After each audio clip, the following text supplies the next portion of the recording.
Hello kitties, Scott Grove here. I'm here to do a review on some more of my guitars. These reviews are designed strictly not to let you hear me play by any means.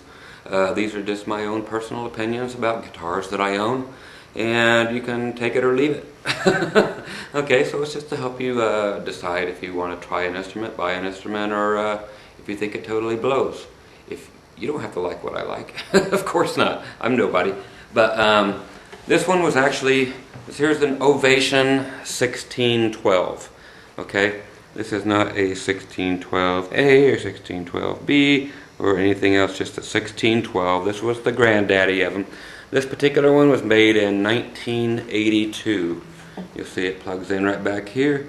Super deep bowl on this thing. Only thing on here, the one volume knob.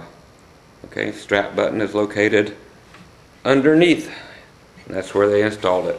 Okay, to change the battery, you actually have to take off the strings or loosen them up, unscrew the one screw, and it pops out. So this was before they got real smart with all these things with the pop-out battery compartments.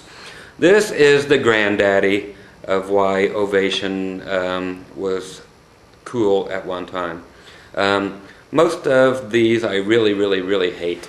The body thing, you cannot sit down with one of these and play it. It just, you know, on the couch. You can do it on your leg, okay, but you try to sit down and play it, and it's always going to end up laying like this in your lap. It just, it don't sit right. They always have bridge problems. The bridges are always popping off these guitars. They're notorious for it. They are extremely notorious too for that bridge in the top warping out and your string action being like way high, like this. Okay, so no exception. So why the hell do I still have it? Actually, like I said, it was given to me about a month ago. A friend of mine is very sick. He may or may not make it. His parents wanted a guitar to go to somebody who would actually put some use to it. So I actually, my wife is just learning to play, and I let her play it. So there it is. You know, as soon as I get home, she's like, "Sell it." It's like, no, this ain't going nowhere. This belongs to my buddy, and I'm keeping it around to always remember him. Hopefully he stays with us. But I'll tell you what, if you are just a person with this particular model, great inlay work, by the way. They did do that, and they did a couple of different things right that I'll show you. Of course, now it's still fine. Let me put you on the bass string side of it, down here in the cowboy chords area. So the first, about after the 5th fret, then she starts rising up pretty high. And yeah, you can fit a roll of quarters in there by the time you get up here to the top, frets. So anyway, this was their flagship. This was the granddaddy of all the Ovations. I know the the Obamas came later, yeah. But this was the big granddaddy of the Ovation, the big money guitar. Just nice quality everything except for just the typical problems that happen with Ovations happen with Ovations. I would never actually go out and buy one. I like a lot of their electrics, being the Vipers. I like those a lot. The old ones, from the 70s, the electrics. Breadwinners are interesting. Have a few of those. The other ones, yeah, whatever. But they all play great. I don't know why the acoustics that they're famous for always have all these problems. But enough of my yakking. The bowl on this thing, like I said, is huge. It does not have a lot of high end on this guitar, but what it does have is, sorry for the expression, but it has balls to spare. I could not believe this thing when I strummed across it.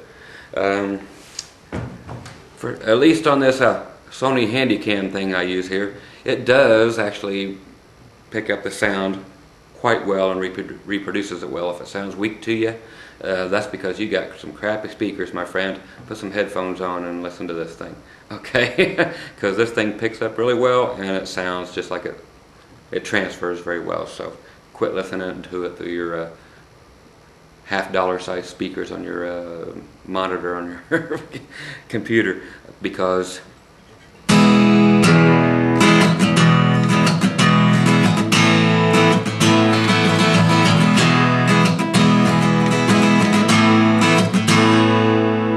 that thing has just got some projection.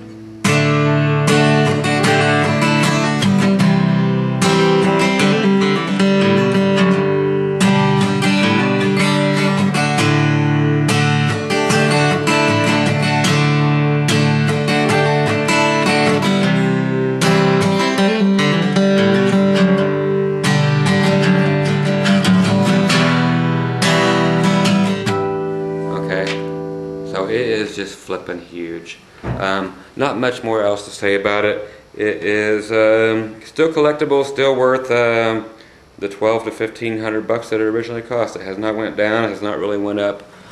Came with the original case. The warranty cards are still all in there.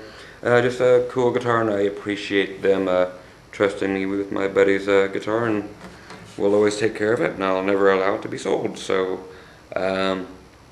Cool guitar. I will not do anything to try to make it play any better either. It's just going to stay the way it is, and like I said, the wife, she'll play her little itsy bitsy spiders or whatever down here in the cowboy chord area, and this will be the one that people pick up and are allowed to play when they come over to the house. So huge sounding guitar. I'll probably use it for recording the cowboy chord areas, because it's just it's got that.